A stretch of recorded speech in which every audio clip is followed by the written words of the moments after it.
জানিয়ে দেব এই মুহূর্তে হাতে পাওয়া সর্বশেষ গুরুত্বপূর্ণ আপডেট বাংলা সংবাদ। শুরুতেই থাকছে, আর কত লাশ পড়লে আওয়ামী লীগ নিষিদ্ধ হবে? জুলাই অভ্যুত্থানে হাজারো ছাত্র জনতাকে হত্যা করা হয়েছে। আর কত লাশ পড়লে আওয়ামী লীগের মতো জঙ্গি সংগঠনকে নিষিদ্ধ করা হবে? সরকারের কাছে সে প্রশ্ন তুলেছেন ইসলামী ছাত্র শিবিরের কেন্দ্রীয় ক্রীড়া বিষয়ক সম্পাদক মোহাম্মদ আসাদুজ্জামান।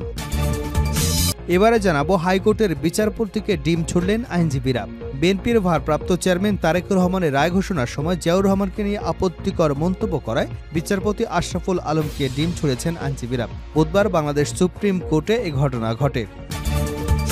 জানাবো যে রক্তের উপর দাঁড়িয়ে নতুন বাংলাদেশ এসেছে, সেই রক্তের উপর দাঁড়িয়ে জঙ্গি ইসকনরা উস্কানি দেয়। বৈষম্য বিরোধী ছাত্র আন্দোলনের আহ্বায়ক হাসনাত আব্দুল্লাহ এবং জুলাই শহীদ স্মৃতি ফাউন্ডেশনের সাধারণ সম্পাদক সার্জিস আলম বলেন, যে রক্তের বন্যা বইয়ে শেখ হাসিনা এদেশ ছেড়ে পালিয়েছে, যে রক্তের উপর দাঁড়িয়ে নতুন বাংলাদেশ এসেছে, সেই রক্তের উপর দাঁড়িয়ে এই চিন্ময়রা উস্কানি দেয়, সেই রক্তের উপর দাঁড়িয়ে খুনি হাসিনা উস্কানি দেয়।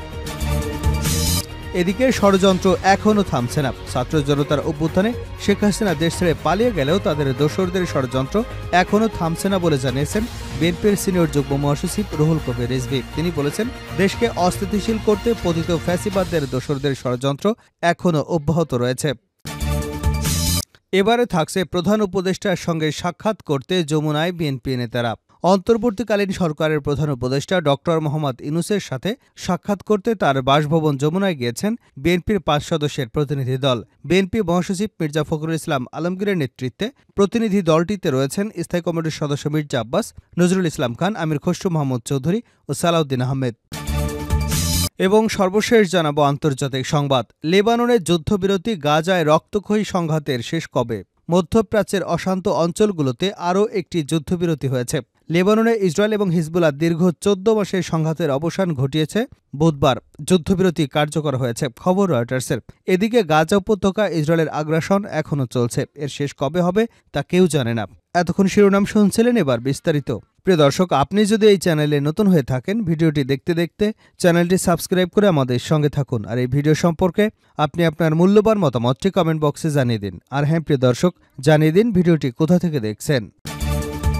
আর কত লাশ পড়লে আওয়ামী লীগ নিষিদ্ধ হবে? শিবির নেতা। জুলাই অভ্যুত্থানে হাজারো ছাত্র জনতাকে হত্যা করা হয়েছে।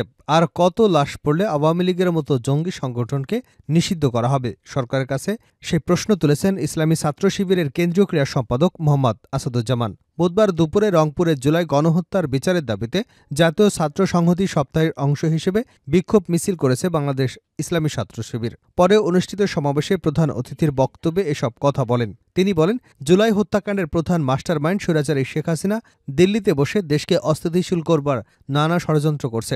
রিকশা শ্রমিক, গার্মেন্টস শ্রমিক কিংবা ইসকনের আন্দোলন আওয়ামী লীগের লোকজনদের দেখা যাচ্ছে তারা বারবার প্রতিবিপ্লবের চেষ্টা করে ব্যর্থ হচ্ছে। এজন্য আওয়ামী লীগ ইসকনকে নিষিদ্ধ করতে হবে।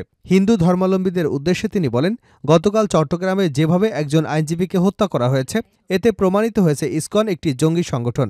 ইসকন যেভাবে দেশকে অস্থিতিশীল করবার পাঁয়তারা করছে, আপনারা কি তাদের সঙ্গী হতে চান? যদি না চান, তাহলে তাদের কাছ থেকে আপনাদের দূরে থাকতে হবে এবং নিষিদ্ধের ব্যাপারেও আপনাদের কথা বলতে হবে।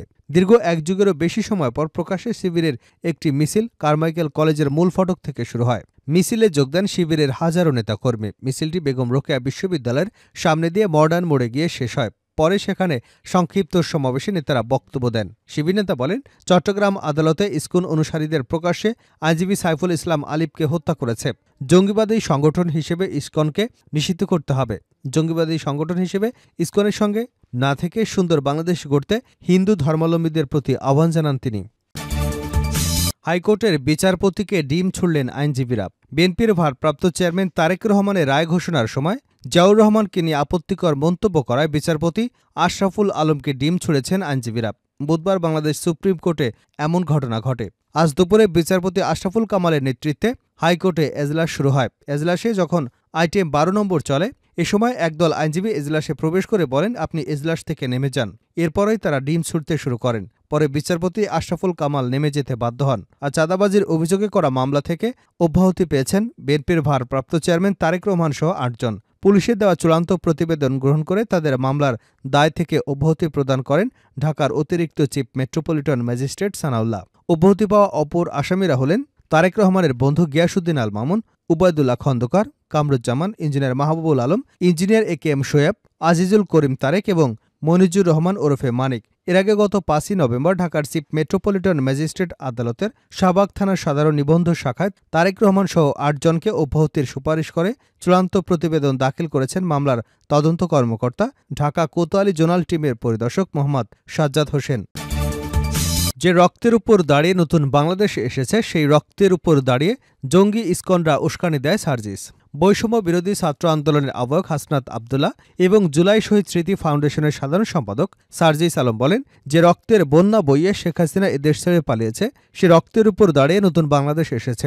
সেই রক্তের উপর দাঁড়িয়ে এই চিন্ময়রা উস্কানি দেয়। সেই রক্তের উপর দাঁড়িয়ে খুনি হাসিনা উস্কানি দেয়। সেই রক্তের উপর দাঁড়িয়ে জঙ্গি ইসকনরা উস্কানি দেয়। সেই রক্তের উপর দাঁড়িয়ে ভারতের কিছু প্রেতাত্মারা উস্কানি দেয়। বুধবার দুপুরে চট্টগ্রামের টাইগার পাস মোড়ে হত্যাকাণ্ডের শিকার অ্যাডভোকেট সাইফুল ইসলামের জানাজা শেষে শোক এবং সম্প্রীতি সমাবেশে এসব কথা বলেন। তিনি আরও বলেন, আমরা স্পষ্ট করে এসব প্রেতাত্মাদের বলে দিতে চাই, আমরা ১৬ বছর স্বৈরাচার খুনি হাসিনাকে দেশ ছাড়া করেছি। ছোটখাটো কিছু জঙ্গি ইসকনকে দেশ ছাড়া করা আমাদের জন্য হাতের ময়লা। এর আগে সম্প্রীতি সমাবেশে দেওয়া বক্তব্যে হাসনাত আবদুল্লাহ বলেন, আওয়ামী লীগের সহায়তায় ইসকন গত ১৬ বছর রাষ্ট্রীয় পৃষ্ঠপোষকতায় বেড়ে উঠেছে। এখন জঙ্গি সংগঠন হিসেবে বাংলাদেশকে অশান্তি সৃষ্টি করছে। আমরা স্পষ্ট ভাষায় বলতে চাই, ভারতের বুবু, ভারতের হাসিনা এবং বাংলাদেশে তোমার ঠাঁই হবে না। ভারতে বসে যতই ষড়যন্ত্র করবার চেষ্টা করা হোক, আমার বাংলাদেশের প্রতিটি মানুষ এই ষড়যন্ত্র রুখে দেবে। আমাদের দেশে সব ধর্মের সহাবস্থান থাকবে, কিন্তু ধর্মের দোহাই দিয়ে উগ্রবাদী সংগঠন পরিচালনা করবে, সেসব উগ্রবাদী সংগঠনকে বাংলাদেশে কোনো জায়গা দেওয়া হবে না। বৈষম্য বিরোধী ছাত্র আন্দোলনের চট্টগ্রামের সমন্বয়ক খান তালাত মাহমুদ রাফি বলেন, আমরা পরিষ্কারভাবে বলতে চাই, প্রশাসনে যেসব জায়গায় স্বৈরাচারের দোসরা বিরাজমান তাদের নির্মূল করতে হবে। আমরা স্পষ্ট করে বলতে চাই, ভারতীয় প্রেসক্রিপশনে বাংলাদেশে চলবে না। ভারতীয় কোনো আগ্রাসন বাংলাদেশে চলবে না। ভারতীয় কোনো দাদাগিরি বাংলাদেশে চলবে না। আমরা সাম্প্রদায়িক সম্প্রীতি নিশ্চিত করতে এক এবং ঐক্যবদ্ধ। কিন্তু যদি কেউ ধর্মের দোহাই দিয়ে সন্ত্রাসী কর্মকাণ্ড পরিচালনা করে, তাহলে আমরা বাংলাদেশের ছাত্র জনতা তাদের প্রতিহত করতে একবারও ভাবব না। ষড়যন্ত্র এখনও থামছে না রিজভী। ছাত্র জনতার অভ্যুত্থানে শেখ হাসিনা দেশ ছেড়ে পালিয়ে গেলেও তাদের দোসরদের ষড়যন্ত্র এখনও থামছে না বলে জানিয়েছেন বিএনপির সিনিয়র যুগ্ম মহাসচিব রুহুল কবির রিজভী। তিনি বলেছেন, দেশকে অস্থিতিশীল করতে পতিত ফ্যাসিবাদের দোসরদের ষড়যন্ত্র এখনও অব্যাহত রয়েছে। বুধবার দুপুরে ২৪শে ছাত্র জনতার গণ আন্দোলন চলাকালে আইনশৃঙ্খলা বাহিনীর গুলিতে রাজধানীর মিরপুরে নিহত শহীদ পরিবারগুলোর সাথে সাক্ষাৎ শেষে সাংবাদিকদের সঙ্গে আলাপকালে রিজভী এসব কথা বলেন। বিএনপির ভারপ্রাপ্ত চেয়ারম্যান ও আমরা বিএনপি পরিবারের প্রধান পৃষ্ঠপোষক তারেক রহমানের পক্ষ থেকে শহীদ পরিবারগুলোর কাছে সহমর্মিতার বার্তা পৌঁছে দেন রিজভী। এ সময় পরিবারগুলোকে আর্থিক সহযোগিতাও করা হয়। রিজভী বলেন, শেখ হাসিনা পালিয়ে গেছে ঠিকই, কিন্তু তার সেই টাকার উৎস এটা এখনও তৃণমূলের অনেকের কাছেই নানাভাবে রয়েছে। ওই টাকাগুলো খরচ করে তারা এলাকার পর এলাকায় অস্থিতিশীলতা তৈরি করবার চেষ্টা করছে। এ ব্যাপারে আমাদের সবাইকে সজাগ থাকতে হবে। ভারতের পররাষ্ট্র দপ্তরের কঠোর সমালোচনা করে বিএনপির এই জ্যেষ্ঠ নেতা বলেন, চট্টগ্রামে গতকাল একজন আইনজীবীকে হত্যা করা হয়েছে। আমরা একটি সংগঠনের অভ্যুদয় দেখছি খুব অল্প কিছুদিন ধরে। এই সংগঠনটি কিভাবে তৈরি করা হলো, কে কে এর নেতৃত্বে আছেন, গতকাল এই সংগঠনের কয়েকজনকে গ্রেপ্তার করা হয়েছে। এরা সবাই যুবলীগ, ছাত্রলীগের নেতাকর্মী। তারা হিন্দু সম্প্রদায়ের লোক সেজে এই সংগঠনের মধ্যে ঢুকে সারা দেশে অস্থিতিশীলতা তৈরি করবার চেষ্টা চালাচ্ছে। এদের একজন নেতাকে পুলিশ গ্রেপ্তার করেছে। এ কারণে ভারত থেকে তার মুক্তির দাবি জানানো হয়েছে। ভারতের পররাষ্ট্র দপ্তর থেকে মুক্তির দাবি করা হয়েছে।